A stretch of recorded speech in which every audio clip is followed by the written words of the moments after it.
Greetings. My name is Pat Halbur. I have the pleasure of serving as a professor of pathology and the chair of the Department of Veterinary Diagnostic and Production Animal Medicine, and also the executive director of the diagnostic lab here at Iowa State University. I'm here to present to this distinguished audience about new and emerging diseases in animal health. Really what I want you to do is become familiar with what this remarkable group of people here in our veterinary diagnostic lab at Iowa State do day in and day out. I think there's a lot of opportunities for you to be better connected to this group of about 160 people. This has evolved into the largest food animal diagnostic lab in the United States and likely the world. To put this in perspective, about 105,000 times per year, someone in the United States sends us a package or sends us some animals to help them solve an animal health problem. Really what we do is we work with the most progressive livestock and poultry producers in the world and help them through our comprehensive diagnostic services solve problems on their farms and in their production systems. This slide gives you some perspective of how things are going. Just remarkable growth.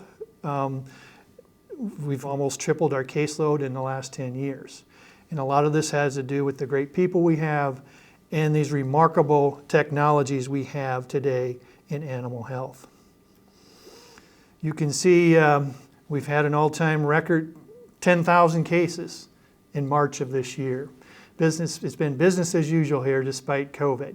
In fact, it's been record business. And so for the first time ever in our history, we've had a couple consecutive 10,000 case months. This slide gives you some idea of where those cases come from. They come from all over the United States and from a couple of foreign countries. You can see predominantly the cases come from the Midwest United States and predominantly Iowa. But I think this gives you a perspective that this caseload really reflects broadly what's going on in animal health across the United States. This is Iowa, so we do pigs, and we do pigs really well. You can see the top line there is the blue line is the number of pig cases, and the trajectory, of course, is quite impressive there. But we also do a lot of cattle, both beef and dairy cattle. That's the red line.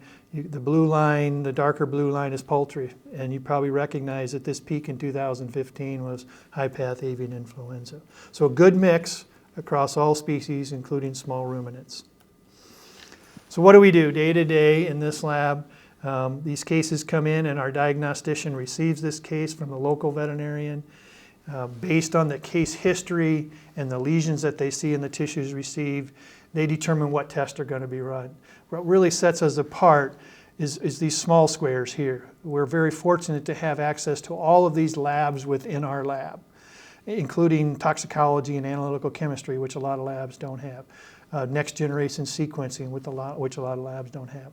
So that diagnostician sends those samples to all those different labs within our labs based on the history and the clinical signs, and those results start coming back.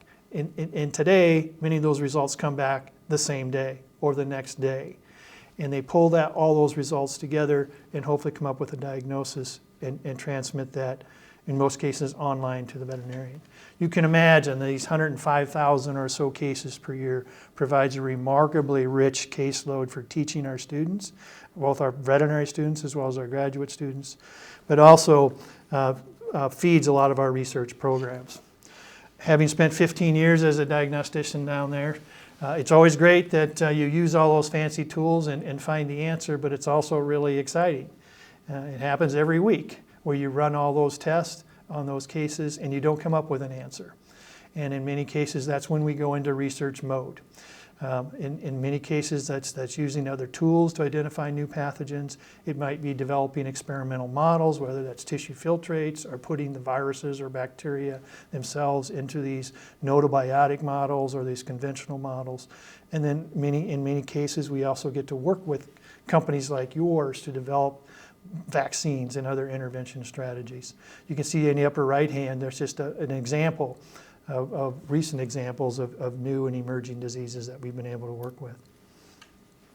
Here's one you're all well aware of if you're in the pig business, a devastating disease that appeared in the early 2000s and was recognized here as well as other places, and we quickly moved to reproduce the model for the disease, develop an infectious clone for porcine circovirus, and then worked with the biologic company to get a vaccine that is now on the market today. Another example, well-known example, is the devastating introduction of porcine epidemic diarrhea virus in 2013 and 2014. I think it killed 8 million pigs during that period of time. And you can see quickly we were able to diagnose that disease, develop a full menu of diagnostic assays, grow this virus, and develop experimental models to reproduce the disease. Little did we know that 7 or 8 years later, we would also be asked to stand up a lab to test for human coronaviruses. That was because all the people are here, the high throughput diagnostic technologies like PCR and the liquid handlers, we became a player in the public health testing services lab that we stood up to help the university and the regional medical community address human coronavirus. But our core is animal health, no question about it. That's our focus for today. In this day and age, we've found that we can't wait for the next new diagnostic kit to come on. We're in the business of developing those ourselves, whether it's new types of testing like using processing fluids or developing the idea and the process for testing oral fluids. These types of things have just transformed how we do animal disease testing and surveillance. We're also very much integrated with the producers and putting our diagnostic data together with their production data. Probably the most transformational new thing that's come to our lab in the last 5 or so years was the starting of this next generation sequencing section. This has allowed us really to do hypothesis-free metagenomics. Basically, a lot of whole genome sequencing. It's allowed us to look more at the microbiota rather than looking for individual organisms. It's really allowed us to actually go direct to the tissues and not have to cultivate the organisms first. And so we've been able to find a lot of new pathogens in these tissues, and we'll give you some examples of patents and other things in that area. But now we've been able to become quite proficient at this, drive down the costs, make this a routine use tool for our clients with a pretty quick turnaround time. The other thing I thought you might be interested in is our surveillance system, quite broadly. Our epidemiology group that's closely associated with our diagnostic lab has come forward working with our diagnosticians to develop some really neat tools. This one here on the left, Domestic Disease Monitoring Program. Now, this is led by Iowa State, but what happens here is we pull the data from Minnesota, from South Dakota, and from Kansas State and our diagnostic lab, pull the PCR results for a list of infectious diseases that you can see here in red. We pull those every week. The group then puts together a monthly report. They get input from some of the leading practicing veterinarians in the field to get some relevance to what we're finding here, and those monthly reports are available for you to really get a real-time pulse on what's going on in these infectious diseases across the United States. And we also have an interactive dashboard that you can access to filter by specimen, by age, by tissue, so on and so forth. Our lab here at Iowa State itself also has the ability for you to search by syndrome.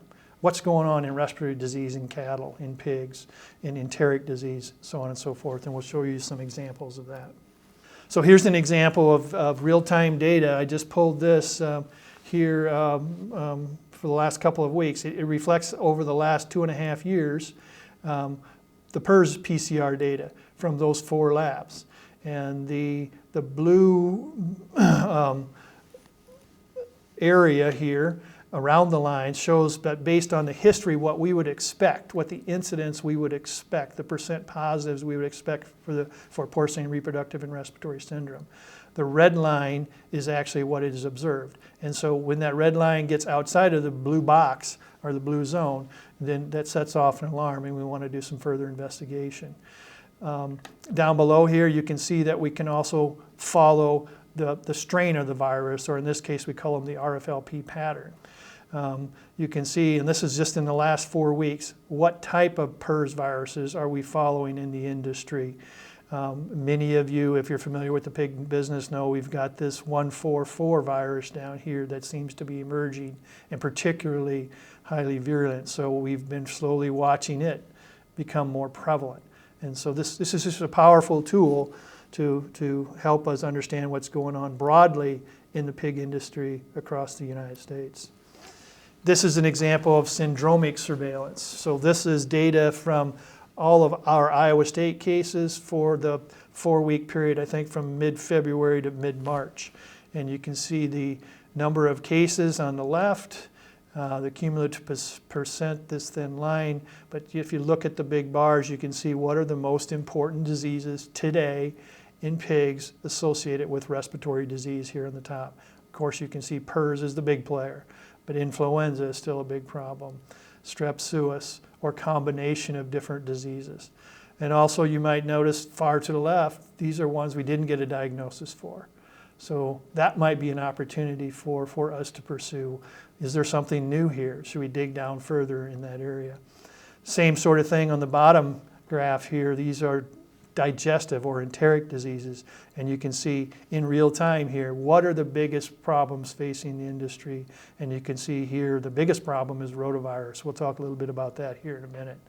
So really neat, relatively new tools that really allow us to have a good grasp on what's going on really across the whole United States. So here's, as you can imagine, in the biggest food animal diagnostic lab in the world, we have a rich, we have a lot of freezers. And those freezers have a lot of exciting bugs in them. And we, just a few examples here. We have porcine delta coronavirus isolates that are available for you, tangible property for you to come and access. And I pulled this one up because I was noticing in the data over the last couple of weeks, if you look at this chart here, you can see the red line is far out above the blue zone. And so actually what's going on there is this represents the highest level detected since porcine delta coronavirus epidemic first occurred in the United States in 2014. So there's something going on there. I think that there'll be companies interested in these porcine delta coronavirus isolates if this problem continues going forward.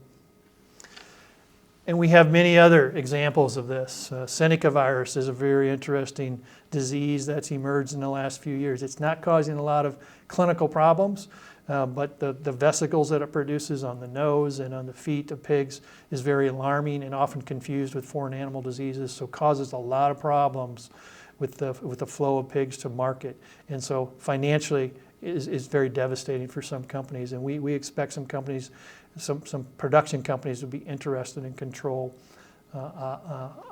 that disease better. Porcine circovirus, we're learning a lot about that disease, what's its significance in reproductive disease, in respiratory disease, and so on. And porcine rotavirus, as we talked about, we really don't have any good control measures for that. We have a good bank of isolates that would be tangible property for you if you're so interested. Here's one that's really caught my attention too as I was going through the data here. You can see if you look down below, these are CNS or neurologic diseases. As we follow those, and this is, again just represents about the last month of data here. You can see porcine sapelovirus is now the 4th leading cause of central nervous system disease in pigs. And this patent, I believe, is really close to being ready to be available.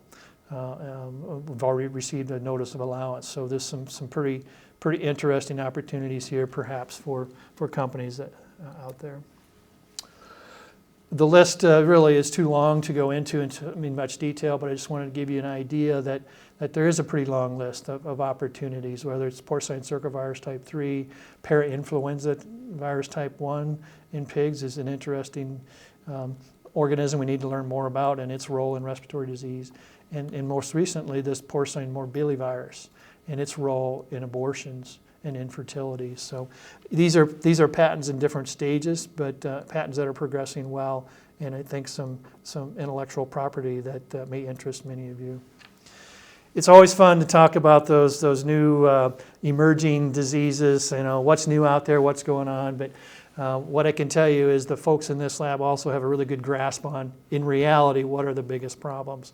And so if you ask our diagnosticians and our extension folks, what are the top 5 problems right now, what current products out there aren't working that we need better tools for, this is the list that is almost unanimous. We certainly need more and better tools, whether they're vaccines or immunotherapeutics for PRRS, better tools for influenza, rotavirus. We really need someone to come forward, and we'd love to work with you on all of these problems because we have a rich bank of isolates in all these areas. Enteric coronavirus, we've talked about Delta coronavirus, but also PEDV, and strep suis continues to be a major problem in pigs. In poultry, if you ask our poultry diagnosticians, and here, by the way, if it has a B by it, it means the broiler industry, an L by it, it means the layers or eggs, and T, it means turkey. Coccidiosis continues to be a major problem in our poultry industry.